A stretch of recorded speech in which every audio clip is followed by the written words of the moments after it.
Fallout London is a 2024 total conversion mod developed by Team FOLON.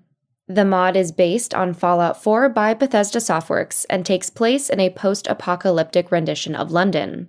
The project is remarkable for its ambition and scope, with the small indie team delivering a fully realized open-world RPG. Daniel Morrison Neil led music composition, audio design, and the voice acting department for the project. Jordan Albon was the lead 3D artist and the build master in charge of version control. They joined the show with Joe Nash to talk about Fallout London and its development. Joe Nash is a developer, educator, and award-winning community builder who has worked at companies including GitHub, Twilio, Unity, and PayPal. Joe got his start in software development by creating mods and running servers for Gary's Mod, and game development remains his favorite way to experience and explore new technologies and concepts.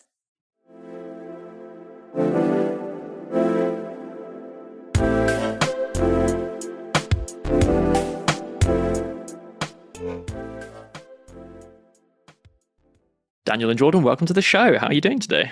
Yeah, really well, thank you. Yeah. Perfect.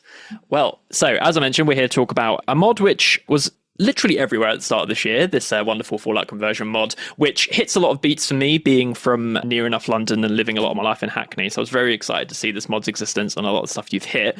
And before we get into talking about the particulars, I think it'd be useful to introduce yourselves and what you did in the team. So Daniel, do you want to kick us off?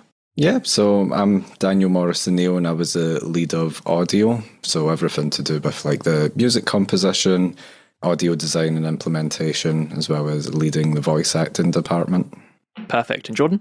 Yeah, hello, I'm Jordan Albon. I am the lead 3D artist and build master of Fallout London. So I'm in charge of anything 3D related, managing the 3D team and all the stuff they create, all the beautiful little things we put in the game, and version control. So the actual updates and redistributing it to the team, keeping everyone up to date, getting everyone's files together.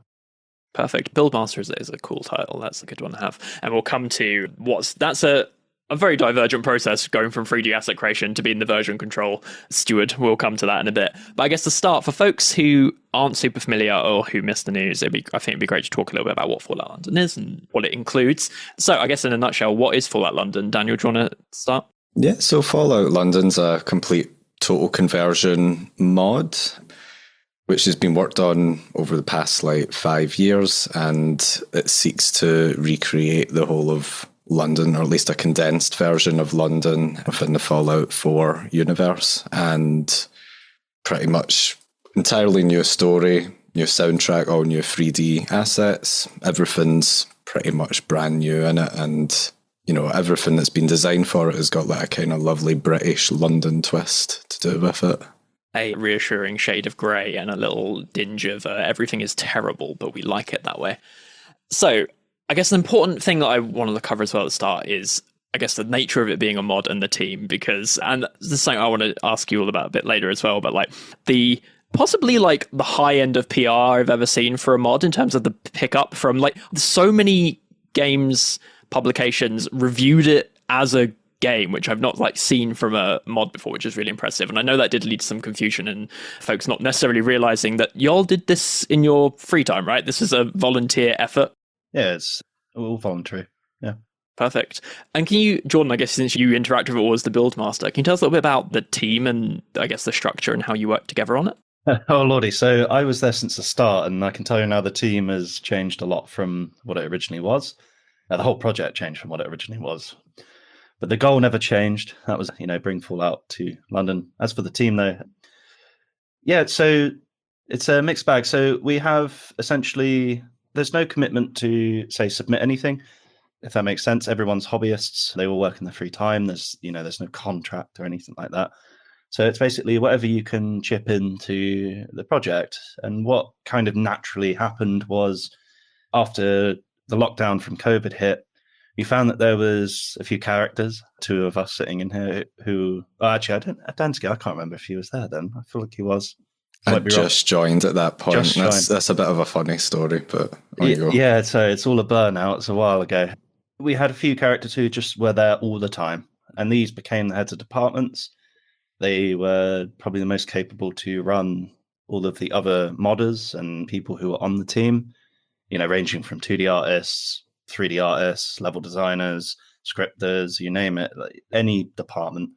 Eventually, I will actually include Dansky's department in that as well. That eventually went into a whole audio and media department as the PR picked up close to release. And when audio, 90,000 lines of dialogue, I think it's actually more than that now. When all of them had to be edited, it was like, Dansky, team, go. So it's collecting a whole bunch of people together for that as well, who were previous members. One of them was a 2D artist. And then he started doing the dialogue editing with Dansky, which is brilliant. So I wish I could put a bow tie on it, but it's quite complicated. Like I said, there's no commitment from people, but you have to kind of gently urge people to get things done. Some people have various ways of handling that. But, from the start, we said, here's our deadline. We want to get it done by then, which I think really helped us because we could be voluntary, unpaid. There's no commitment financially to basically go, oh, we can do this forever. And I think a lot of us quickly realized the Fallout 4 modding scene was, went from being very popular. Each mod would get millions of downloads. And it reached a point where that was really starting to slow down because, of course, like so many games came out, like since its release, a lot of the community had moved on, which is completely understandable. And I think we quickly realized that as a team and was like, boom, deadline, let's hit it.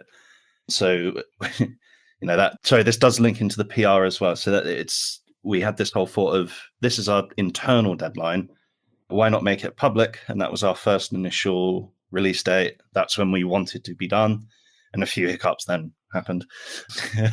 But yeah, that's the best I can give you on that, really. Unless there's anything I missed. Yeah, the way that all of it was kind of structured was, I think modding's like quite a unique kind of avenue of game development, I would say, because you're already working with like pre-existing material and it's based on changing something. So generally what happens with this kind of community building aspect is it's lots of people want to change a game or like what their ideal version is or create some type of story avenue from that.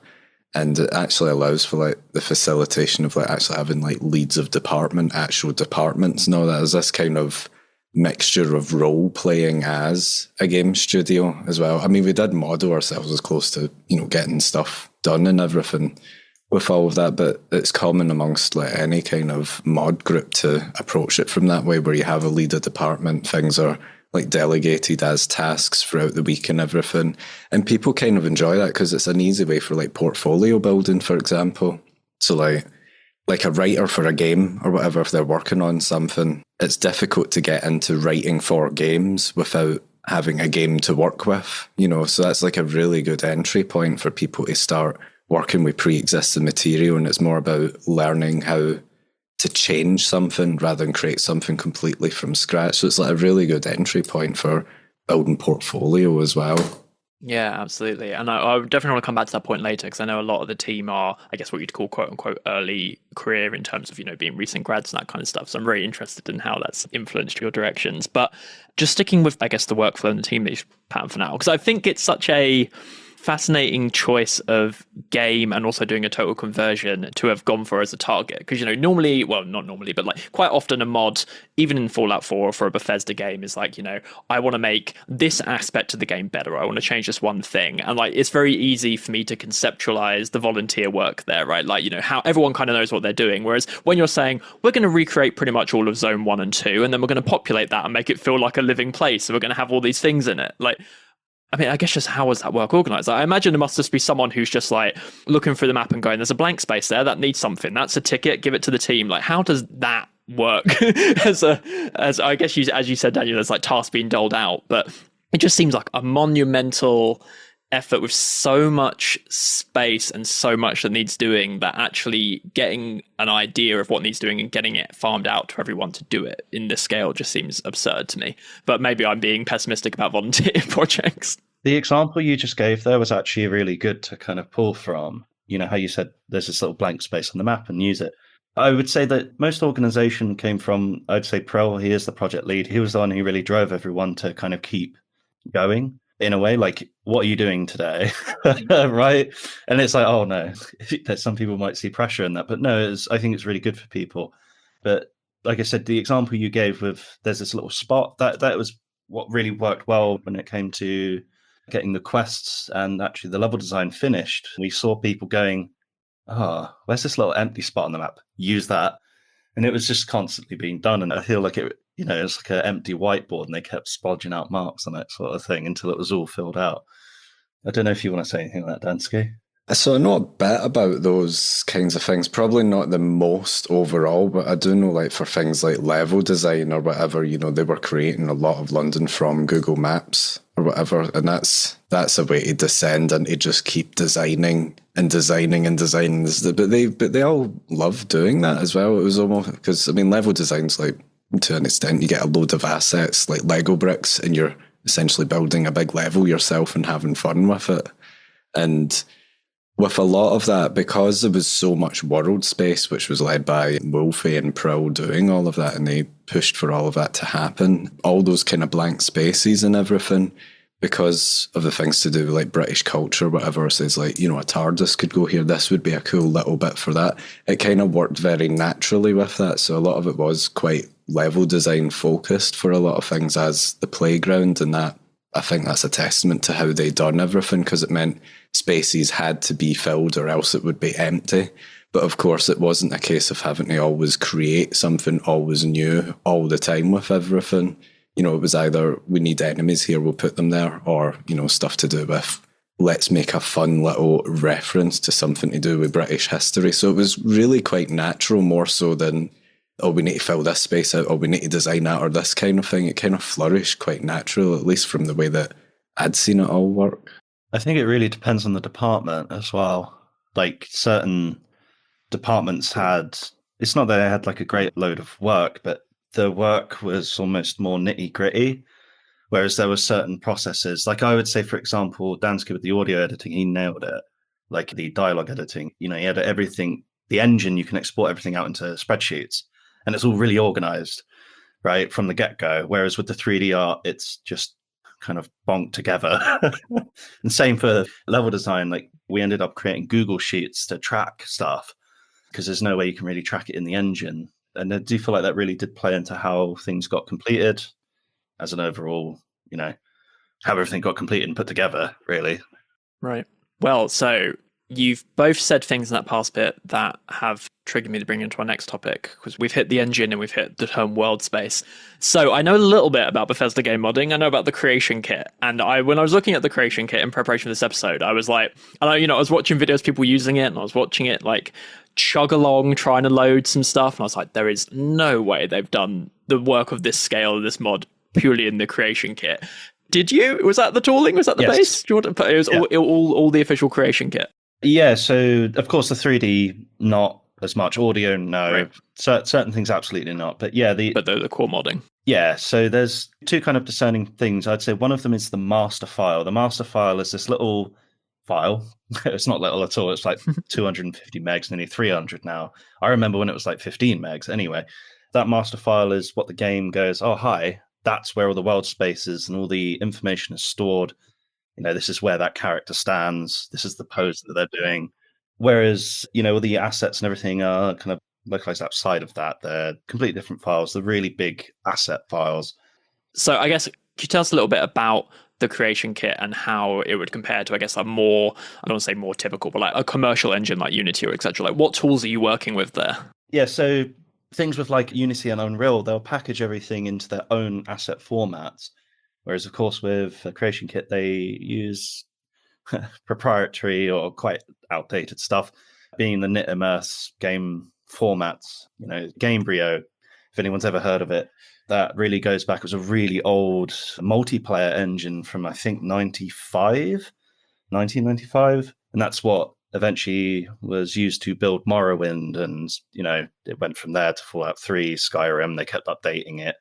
And I think that is something really interesting about the games industry, is you see, I try to find a game engine that isn't based on CryEngine. Like, the amount of game engines you go, what game is this game engine using, or whatever, and it's like, oh, it's a fork of CryEngine. Okay, it really goes back. But yeah, the creation kit's quite archaic. It's old, but it's really user friendly. It's definitely built for speed, and everything's on the screen. Everything you need is there. Unless you start doing something really quite deep and technical, then you really need to start, rubbing brain cells together. Like, oh God, what am I doing?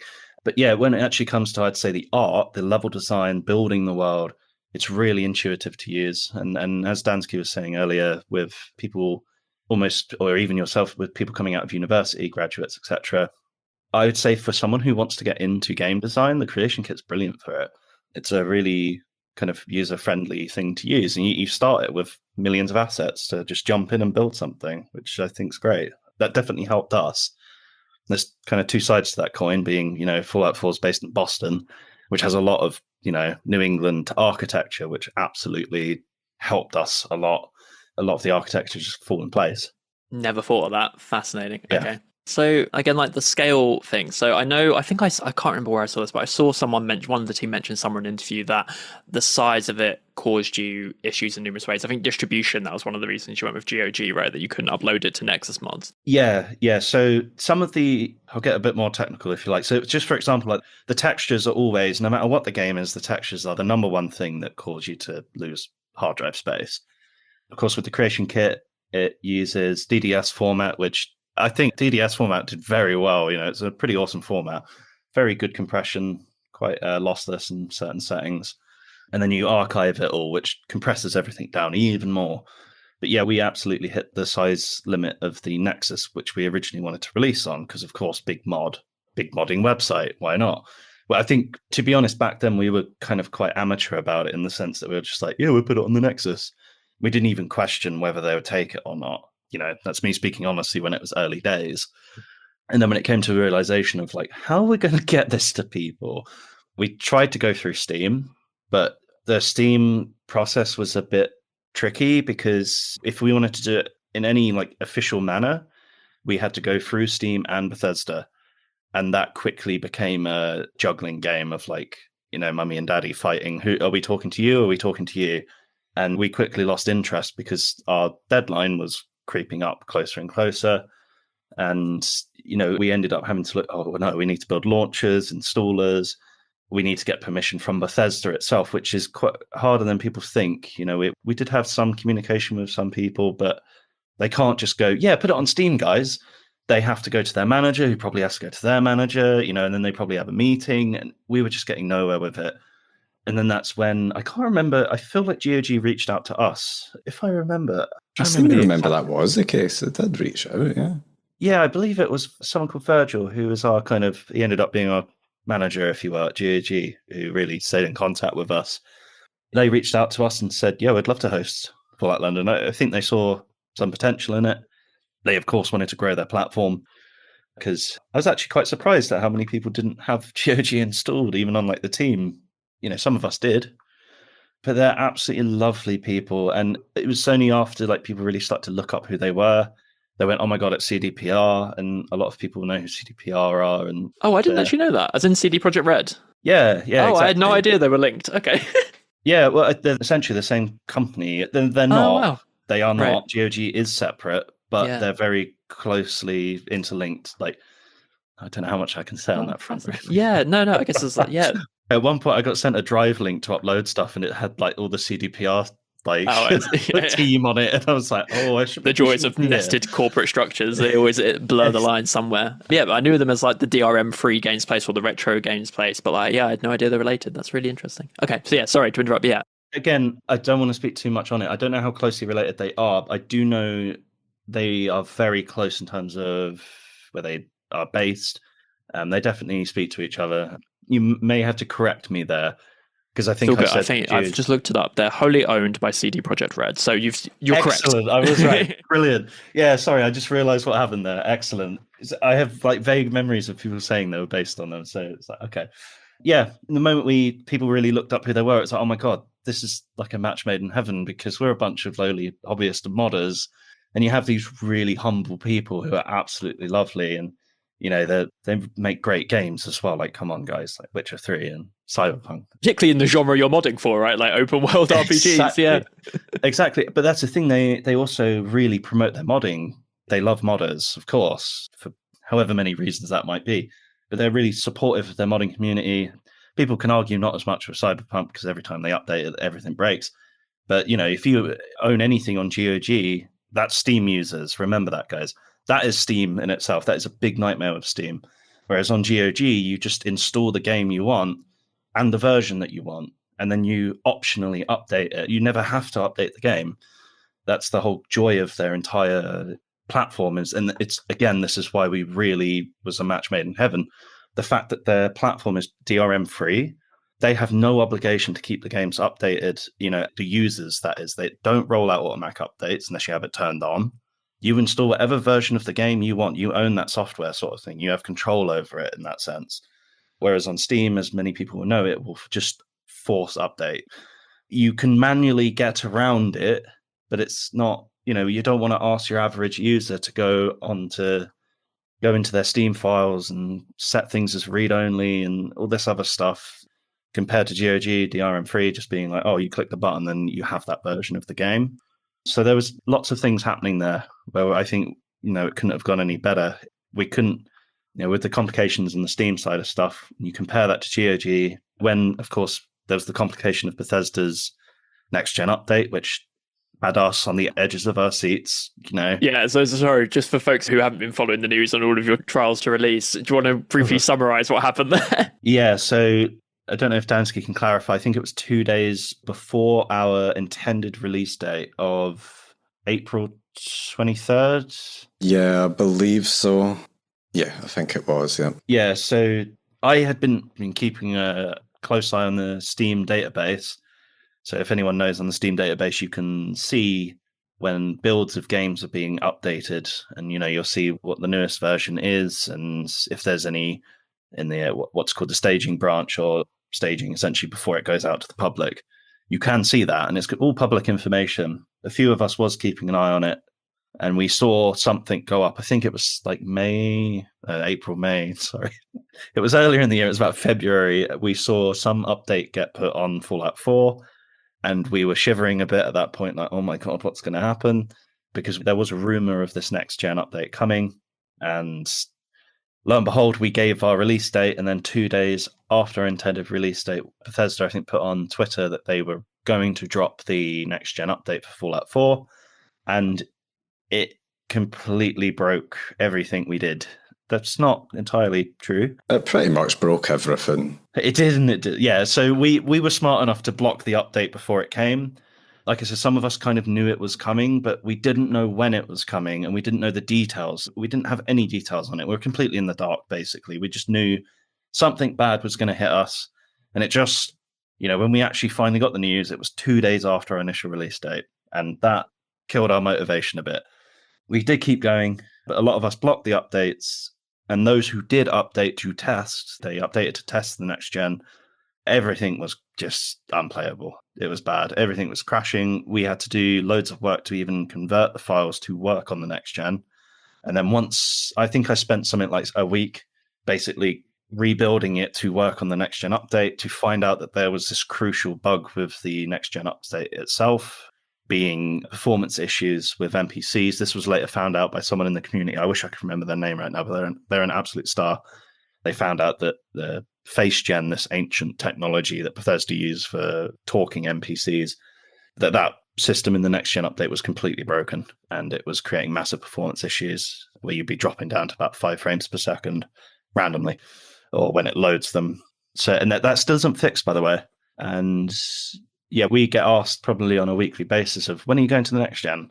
When Bethesda update the game. Right. It's unplayable at the moment. You also had, I don't know if it's accurate to call the script extender a mod, but you also had things you were using downstream that were broken as well by this, right? It was all reliant on other people fixing those kind of things, and that's dependencies. So that was another kind of thing as well, because it all worked totally fine before the update, and there wasn't really that much you were missing out past the update. And that was another good thing about GOG as well, was you can link it straight to that correct version of the game and everything. So yeah, worked out for that, which is ideal for folks that it's great that Bethesda is still supporting the game 10 years after release, but like, if people who haven't played Fallout since 2015 and then they're coming back just to play Fallout London, and they can just download the correct version and get up and going, it's much easier, right? Yeah. Well, throughout the entire development of the mod, we had worked quite hard to make sure that it was just a one-click install. We had got permissions from modders all over the shop, and all people on the team, so that we could put their stuff into the master file that I mentioned earlier. and you could just press play. You didn't have to go onto the Nexus and download 50 mods before you could play Fallout London. We even got permission to ship with script extender and all of the script extender components that we do ship the game with. That's not easy to always do because some of these people aren't there anymore. If we didn't get a response, we just had to not use it. And like you were saying with updating dependencies, that these guys are like the absolute stars of the community. They are the magic men of the community, right? They're wizards. They're doing all this stuff behind the codes, fixing address libraries and stuff that is completely on another level to anything that I think some of us do on the team. And it's completely dependent on them to update their work for us to even get it onto the next gen. And sadly, because some of them did, a lot of them did. I think in the end, we was waiting for 2 plugins to get rebuilt. But because, we had this kind of weird flip-flop stage where it was like, are we going to do it? Are we not? In the end, we just said, no, it's not been updated. The performance is too bad. We can't release like this. People will complain, let alone testing. Bear that in mind as well. I've been testing for about 1.5 years on the old gen version. We would have to do all of that again. And we would have never released, I think, until halfway through 2025 or something, or the end of 2024, if we did that. Yeah, that makes sense. Nuts. So, I mean, I guess that's another interesting aspect of a project like this, which is I've seen rumblings. So are you still intending to put out a next gen version? Is that a thing that's happening? No. I don't think that's going to happen. Yeah. It depends on a lot of other things, but then, we're creating updates, we're adding things as well. So, then having to do that and retest all of that probably isn't worth it at this stage with everything. But maybe down the line, who knows? Maybe, if we keep working on it and then actually make it work with next gen, but probably not.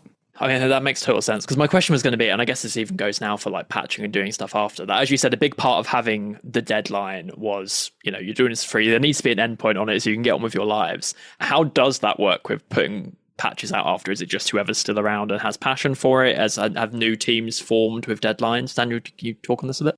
Yeah, the community's been really good about it with reporting any type of bugs or, things that were missing or things which were broken or whatever. And we just put all of that into a spreadsheet. It's mainly quite a lot of the heads of department which are doing things. There's still quite a number of team members which are doing optimizations or things that could be causing some types of crashes. But for the most part, we just have a big list and we work through it now, which is actually kind of nice, rather than having to come up with new solutions to fix various things. We've now got everything all logged, like on Discord and everything. It's a case of going through all of it. Is that one done? Cool. Delete that message. Next one. And a lot of them are very small fixes, and it's actually quite therapeutic at this point, at least for me.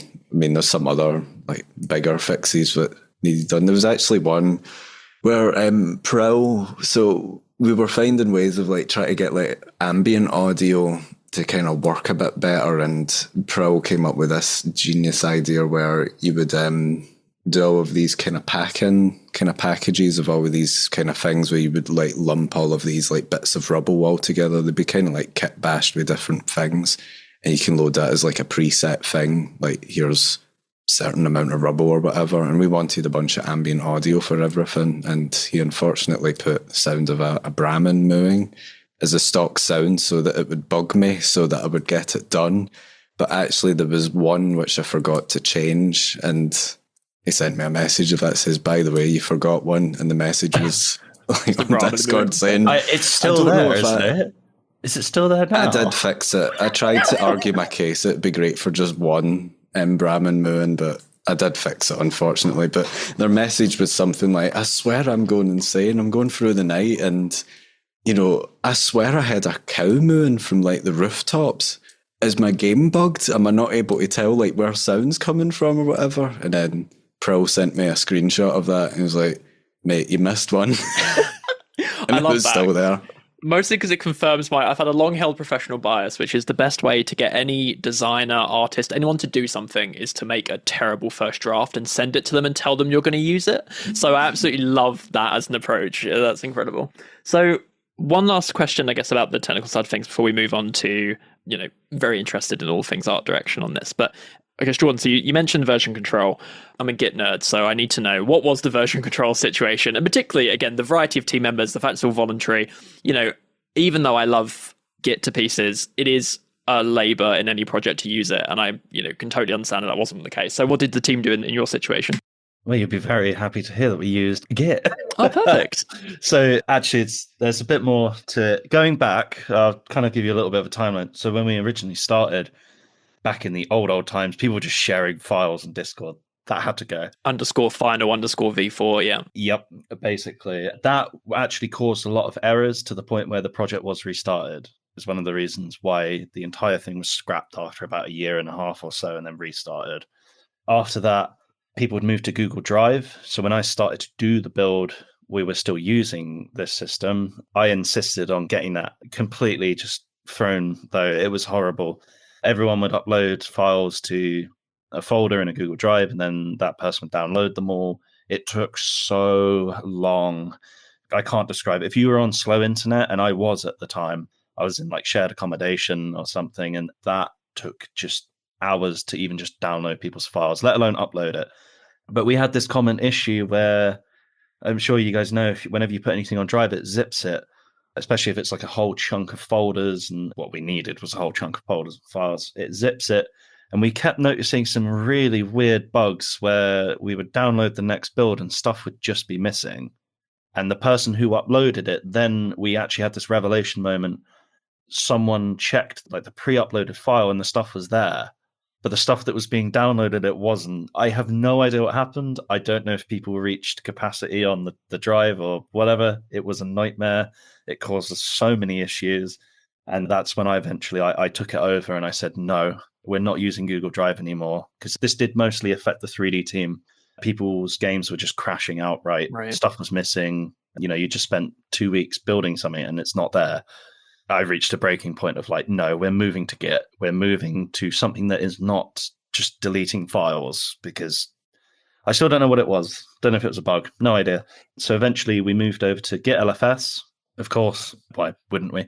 It just made so much sense for us to do it because, it's such a good tool. You really can't. In my opinion, I don't think you can beat Git LFS. Or just Git in general.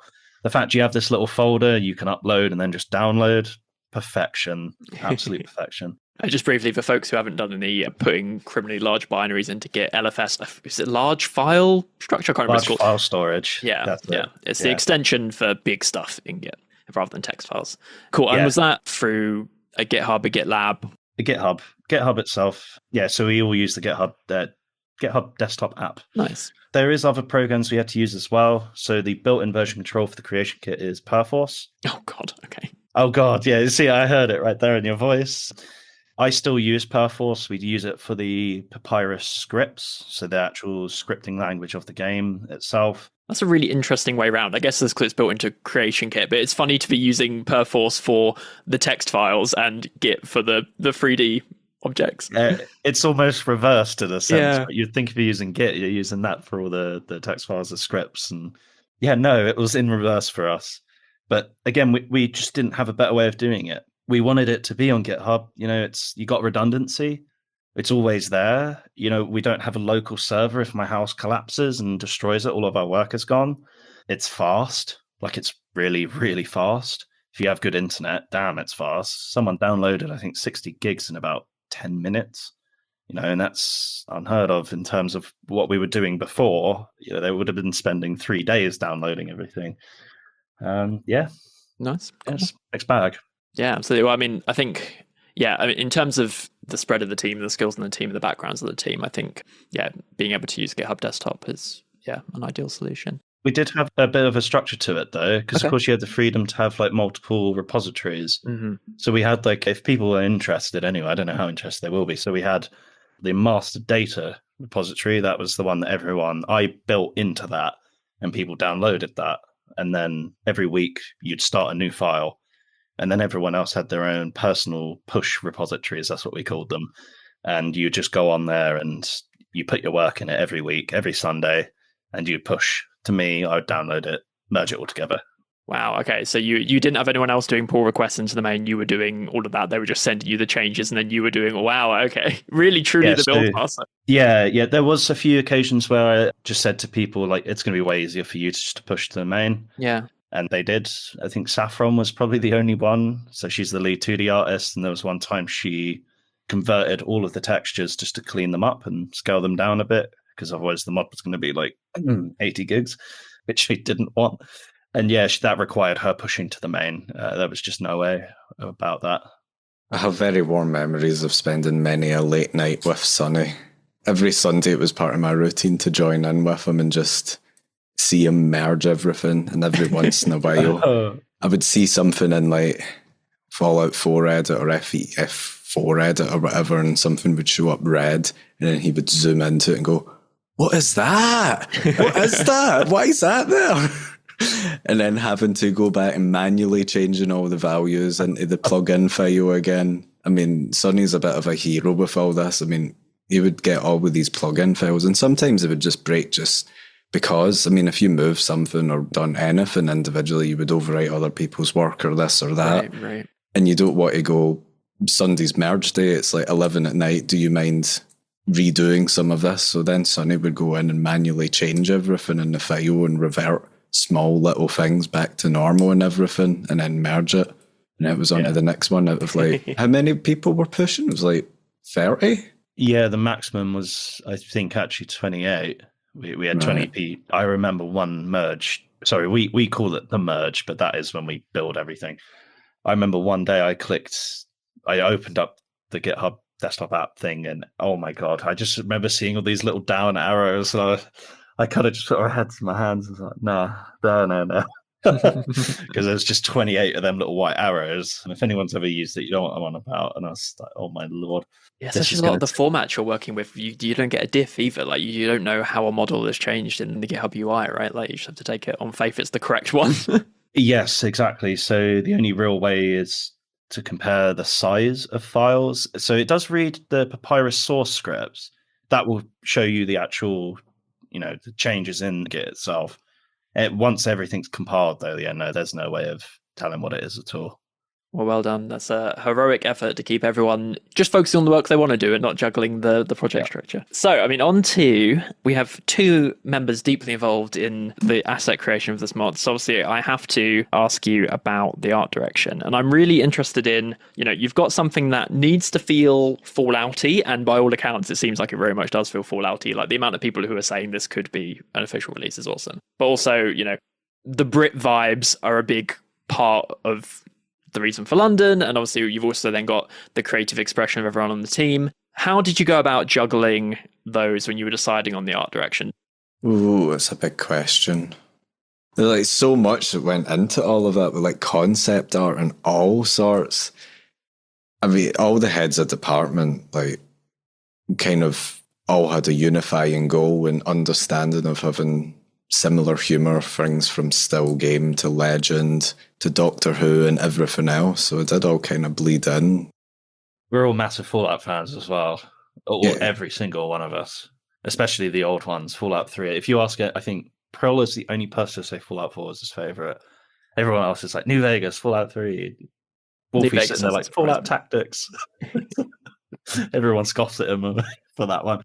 Yeah, so Fallout London being set when it is, so it's set in 2237, essentially just before or in between the events of the original games and then the newer, if you look at the chronological order of the games, it's set in between the originals and the newer ones.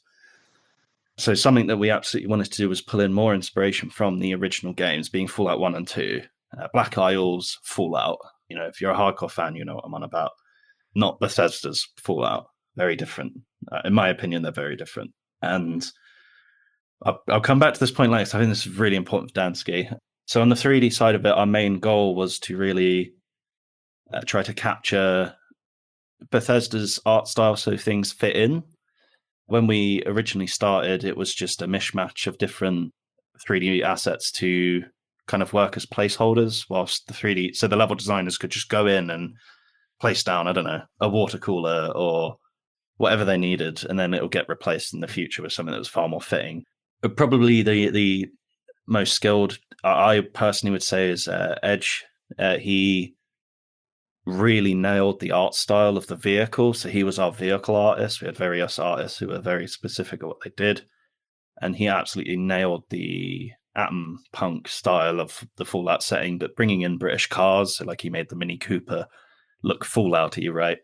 He was really, really strong on that front. And, for the rest of us, it was a case of, well, how do we replicate the style, but also give it this British twist? How do we, bring in this feeling of it being unique, it's new, but it's also going to fit in and not just look like it sticks out like a sore thumb.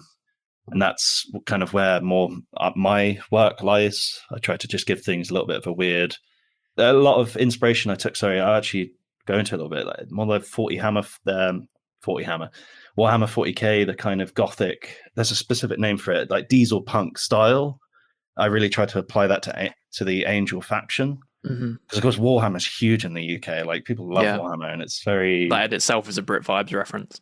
Yes, exactly. And I tried to feed that into the Angel faction. So whenever you interact with that faction or one of their labs, you put your hand into the hand scanners or whatever it is that you do.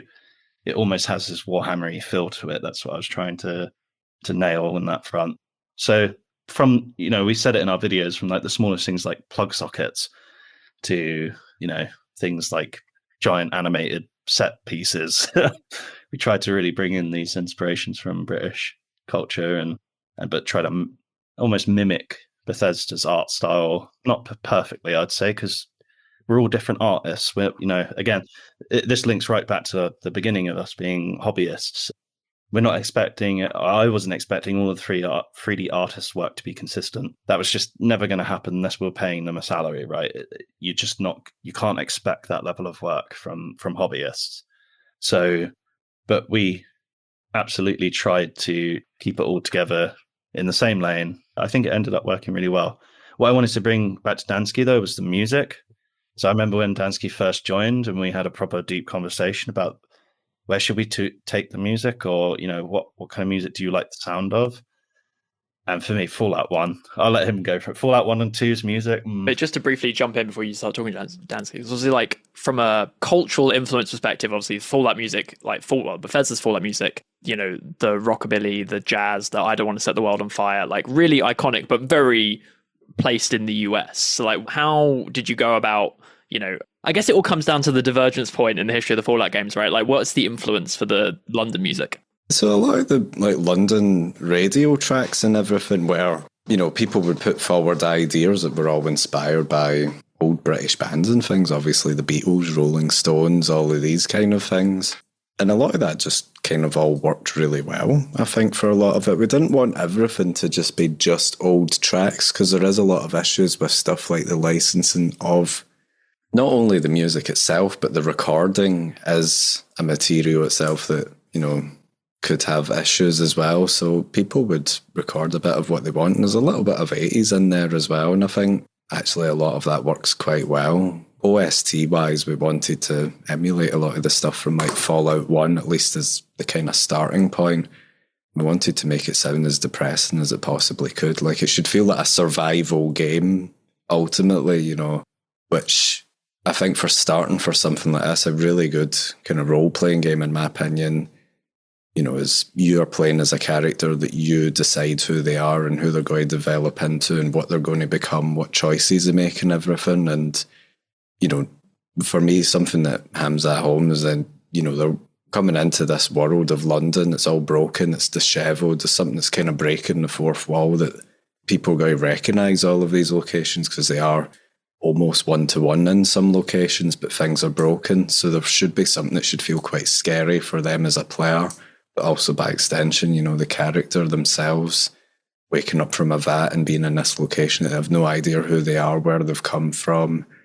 There's all these factions around making jokes about them and calling them, lab rat and all the rest of it. So, for a lot of it, I think it was just that and going into the kind of scariness. A lot of Fallout 4's soundtrack was quite hopeful as well and quite heroic, which Enon Zur's music is fantastic, and the music that he self-releases as well was wonderful with all of it, but in order to make that kind of diversion from that kind of world, there was a lot more stringed instruments, there was more harpsichord involved, lots of tubular bells to simulate, like Big Ben, lots of references to like the Protect and Survive stinger and everything, all of these kind of little points if overplayed, become saturated and a bit, like a cultural joke. This was meant to, actually make it sound like that's how that world should sound. Everything to like the combat music as well.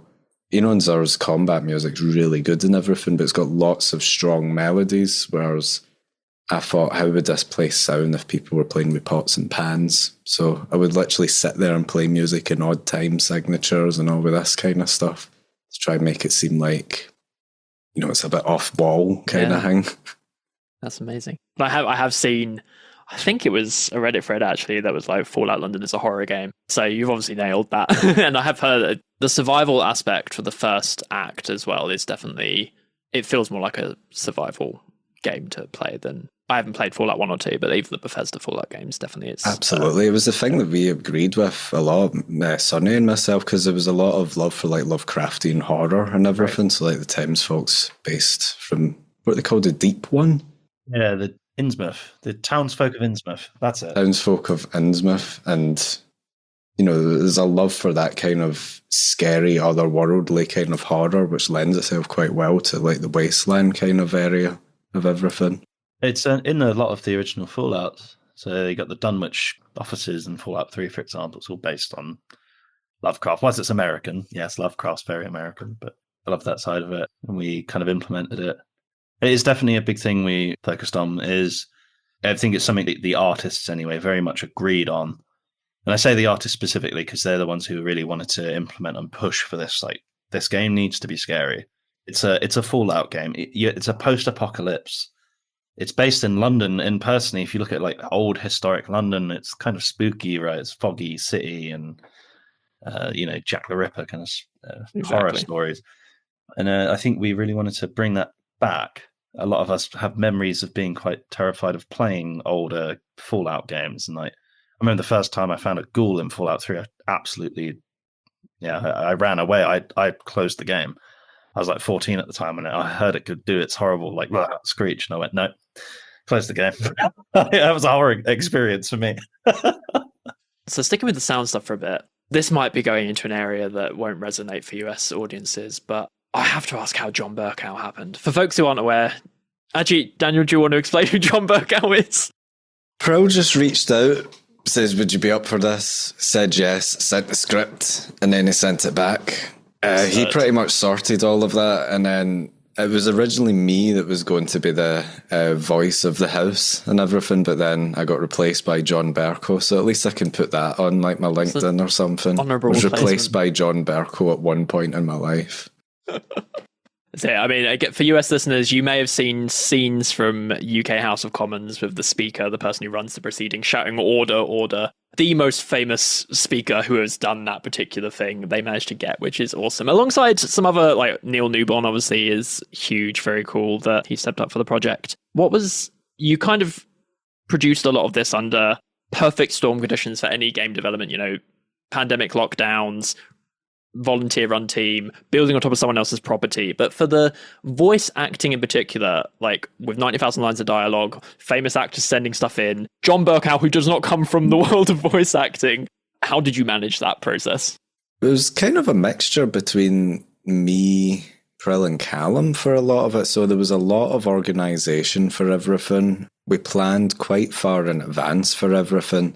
There was a lot of kind of structural things that we had to put into place as well, things to do with like the conditions of certain voices having potential generic lines for factions and all of this kind of stuff. I think from the kind of beginning part, we wanted it to be as optimized as possible, which is how it is. So we wanted to make sure that people weren't recording more lines than what is needed, but just the right amount that they have a good representation in the mod. And I kind of pushed that for quite a lot because, they're volunteers, and for them, they probably do a lot of the work there. I mean, they carry the story and everything like that, but they're not, when they record, it could take like 3 weeks, and that's kind of that. So they're kind of putting time in and joining a project with no kind of promised return or anything other than potentially a small portfolio thing. So from the beginning, like, we wanted to make sure that everybody was represented at least somewhat fully as possible. So giving people multiple roles or working out all these different sections with like generic characters and things. So we had like vagabond male 01 kind of thing, but they would play multiple small roles and everything, because there's many characters that might only have like 10 lines, and then that's them, they're gone for the game. Their whole purpose in the story is to go that way or something, so we had made sure from the beginning of setting all of that up, and then it was a case of a casting call, and then once all of that was kind of sent out, I remember that me and Prill, before that got sent out, we were going, this is going to be rubbish. We're going to get like 10 applicants, and they're all going to voice like 40 characters or whatever. I don't know why we were thinking that, because I think sometimes we get a bit shocked because we work in an echo chamber almost, because we're just sitting here, and we're not in an office, we're in our place and we're sitting on Discord and everything.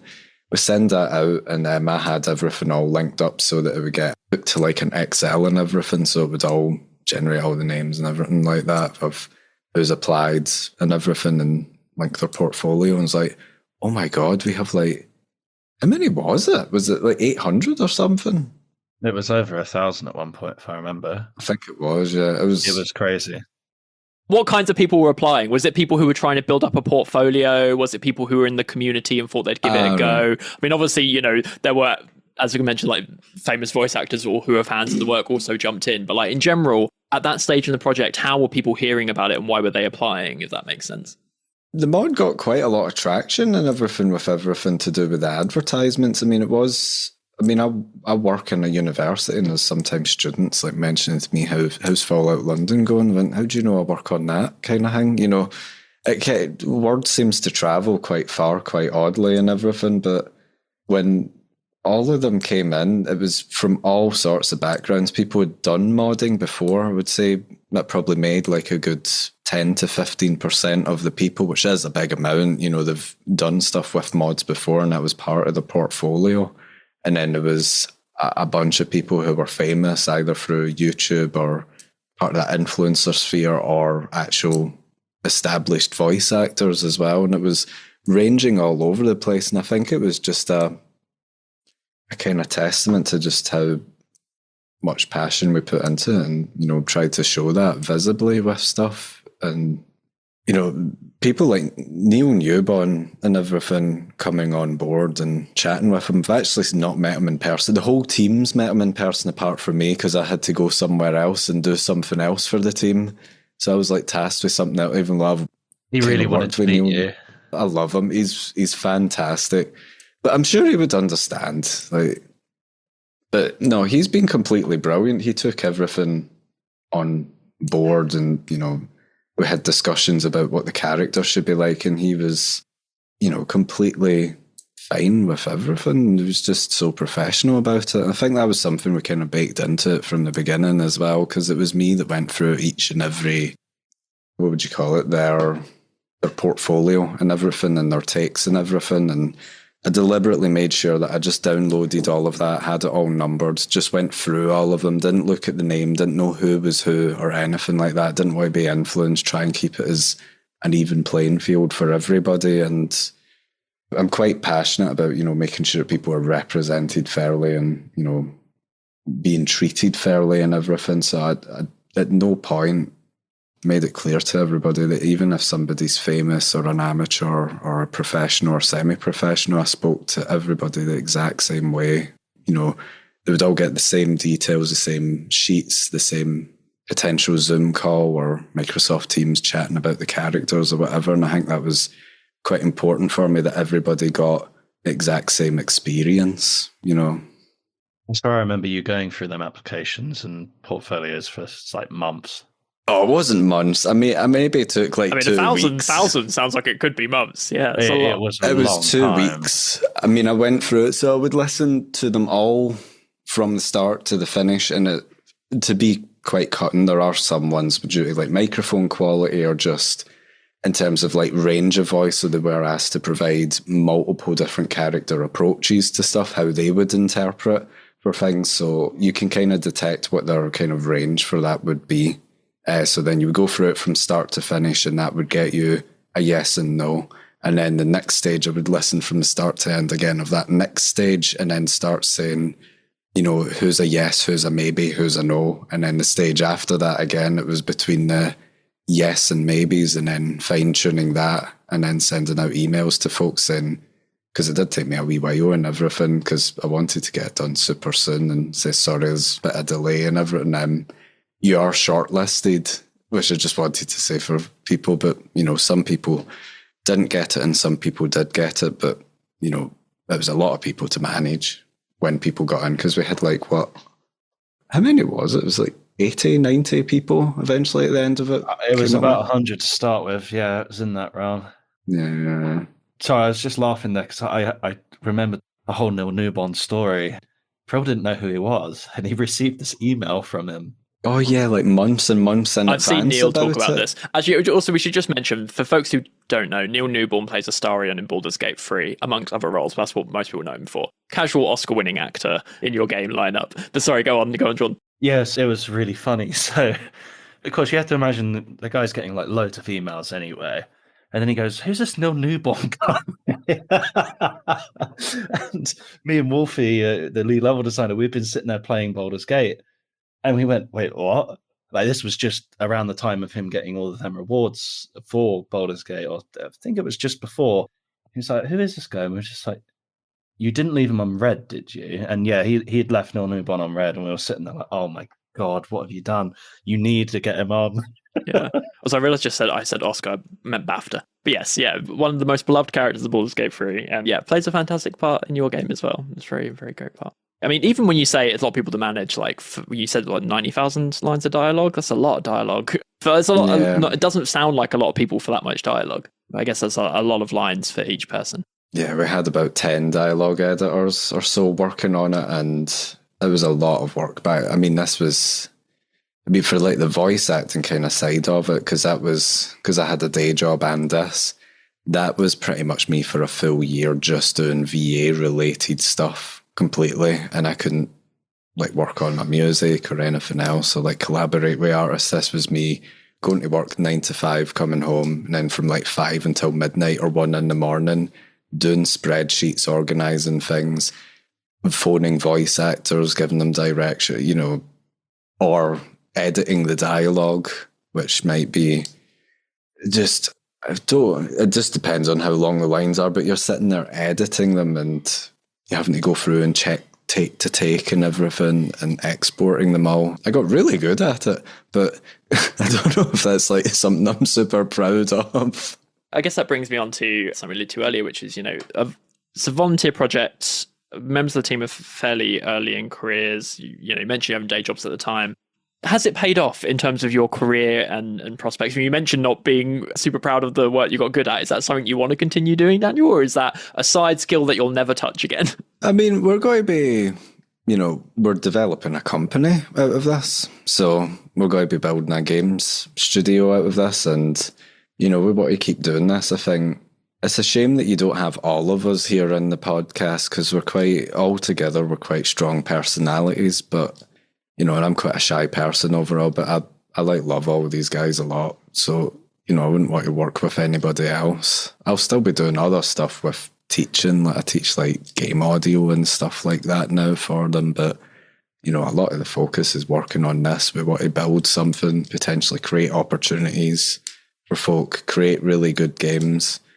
And we have people that we can bring on in the future. We have ideas that we've worked on. We can translate this into something that could be scalable in the future. So definitely not lost. I would say the people that have learned the most, though, were the people who stayed up to the project in the last 8 months of development. Creating all of those things is not easy, obviously. Creating any type of graft kind of stuff, the most fun I had was composing music for me personally. But all the way up to release, for getting all the audio to work correctly, things not working, dialogue lines mismatched, making sure quests work correctly. For Sonny, making sure that 3D models are all properly optimized. Everything had to be fine-tuned the most. And I would say from that last kind of 8 months, the team, a lot of the team were really passionate about everything, as well as the heads of department. And that was the point where we were exhausted, but at least we were still almost whimpering to each other, says, when this is done, we're going to make something out of this, because it's really difficult to actually complete a project of this scale Yeah. It's easy to make it, but it's difficult to complete it, I would say. Yeah, it really shows the potential of the team to have gone through that. Yeah, Yeah. how about you? Well, I mean, I guess you're involved in this new company effort as well, Jordan. No, he's actually, no, I'm joking. He's out. He's done. So actually, I'm not doing that at all, actually. I did enough. It was definitely an ordeal. So some of us were, I probably gave up. I certainly gave up. I'll talk some about the sacrifices, really, because it was 6 years for me. But 1 year out of that, so about 5 or 4.5 years of just working and then working. So I sacrificed my health. I ended up actually sacrificing career over it. Just time management was just, it reached a point of impossibility. Yeah, and I think a few sacrifices, or a lot of sacrifices, were made for people. And we, after 5 years, we really want to put that into something good for us all and move forward. Because there's limitations behind what we're doing. So, of course, it's all owned by Bethesda at the end of the, or ZeniMax at the end of the day. It's which is a bit sad on our front, but I think we really want to move forward with that. It's not just that, like the fact that they may own the assets or the engine and the game itself, the fact that we can't monetize it, essentially, that would really open up avenues for us to move into a new games company. But we've had crowdfunding, etc., the YouTube, which has helped us really forefront that. But even just like on a technological level, I think a lot of us are very done with the creation kit. Oh, I can second that easily. Like, a good point. Just, I wanted to raise this earlier. You were talking about dialogue. At one point, we had so much dialogue, I thought it was the end of the project. Oh my God, I remember that. Yeah, we were almost crying because we were running out of the form ID limit or something. You were just running out of IDs in the engine? Amazing. Yeah, there was something like that. The 64-bit integer limit, which the engine hits at a certain point, we're already way past what the engine itself can load. We have to use a modified That's right, version. because we have to actually strip Fallout 4 for actually to load our thing. Because the engine can only load 2 master files, and then it has a reference limit of 2 million. I can't remember the exact amount. It's a big number. We had to go into Fallout 4, delete all of its world spaces, delete all of its levels, delete literally everything, so that you could load it as a master, but actually load Fallout London at all. And if you want to mod Fallout London, you have to do that now. But there was also a side of it where we had so much dialogue coming in, the game wouldn't load. So there was about 3 months of development where we would launch the game to test something, and it would take about 5 minutes to launch. I mean, that was a good month for me. I mean, that was when I delivered like 12,000 lines or something. Or sorry, like a good week. Single-handedly ruined the game. Yeah, and everybody pulled the game and everything and started loading it up. Says, why is my game taking like 20 minutes to load? It would just black screen you. It would just go to a black screen at one point. I couldn't even run it. I gave up. I was actually scared to tell you. Either you were going to ridicule me because I broke my computer, or I done something stupid with the creation kit. So when it reached this point, we had so many. Essentially, it's just the loose files that the game can only load a certain amount of loose files, and of course, it may be something specifically to do with the sound or audio, the dialogue files themselves that stop it from loading properly. But we reached a point of it's over. This is it. We've reached the limit of what we can do. We're just going to have to release a half-finished thing. But no, there was a fix. Fortunately, it was just archiving it all. We were eureka moment of, it's not broken, we can continue. Yeah. Yeah, so you're done with the creation kit. I guess, how far along with the new effort are you? Do you know what technology you want to be working on? Is there a preference in the team? Yeah, so I think Dansky and Callum, the lead writer, who probably prefer Unity. I feel like they both have more experience of Unity from what they've said. Am I wrong? Yeah, definitely prefer Unity, yeah. Yeah, whereas I myself, Wolfie, the lead level designer, Prella, we've all used Unreal Engine. So I've used Unreal Engine back to 4.00, back when it first came out. So I kind of really pushed that because we have a lot of experience. But there's there's good things and bad things about both. Was it part of the trailer was made in Unreal? Something was made in Unreal, right? Yeah, I made the logo in Unreal. So the Fallout London logo, I did all that in Unreal. How did you hear about that? Wait, what? Couldn't tell you. I was I read a lot surprised. before these shows. I don't think that's ever been said about how that has been made. That's a bit nuts. If a How guest the has heck said do you anything know on the about internet, I can guarantee I'll have read it. Okay, well, maybe I did say it in like a previous interview or something. I have no idea. Just the logo. Everything else I recorded in game. Xbox controller, moving the camera. So, yeah, Unreal Engine, definitely. Moving forward, I think. I think for like in terms of like how far we are on with everything. I mean, the most important thing about setting up something new like that's a totally different kettle of fish. You're no longer, working yourself or modeling off something else. This has to be something that's built up from scratch that actually is fully functioning, and has a good grounds to then build up from it. So, we have meetings very regularly. We're currently, have ideas for games, but it's very much, this is all conversational. This is where, it actually turns more about business in the sense that everything that gets discussed in terms of actually creating or facilitating the creation of something is something that should be taken seriously because it actually has, risk involved, and that shouldn't be something that's taken lightly. Of course, we'll chat and have ideas and everything like that, but that's like at a stage where we will bring everything forward and we'll start to actually think about what the best outcome is for us personally, as well as like actually creating a business as a whole. And I think that's something that we would be good at actually kind of managing all together. We're not going to be jumping into it saying, we've made a mod was successful, let's quickly make a game. That absolutely needs to be done right, because that's like easily like the textbook thing of something that can easily fall apart, and I think we strongly understand that, as we've been really strict about having formal conversations from the beginning and saying, let's make this properly. And that takes time to do that, without even thinking about anything game related. But we've all got our tasks and everything that we're doing. We come together, we chat about how stuff's going, but might be sooner than you expect.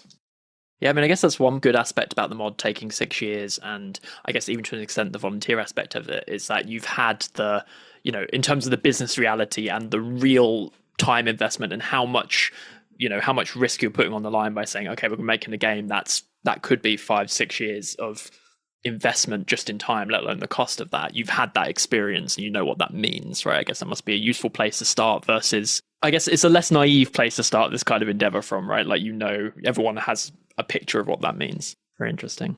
I think that's quite curious about all of that, because we're all going to be, working remotely for a fair bit of time. So we need to find our ways of being able to collaborate in a really kind of exciting environment. And I don't know much about really that or anything to particularly express. I just think that's an interesting point to think about. How do you have innovative space to be able to design and foster creativity in an online remote environment? I think is quite challenging, and I think we're quite aware of that as well.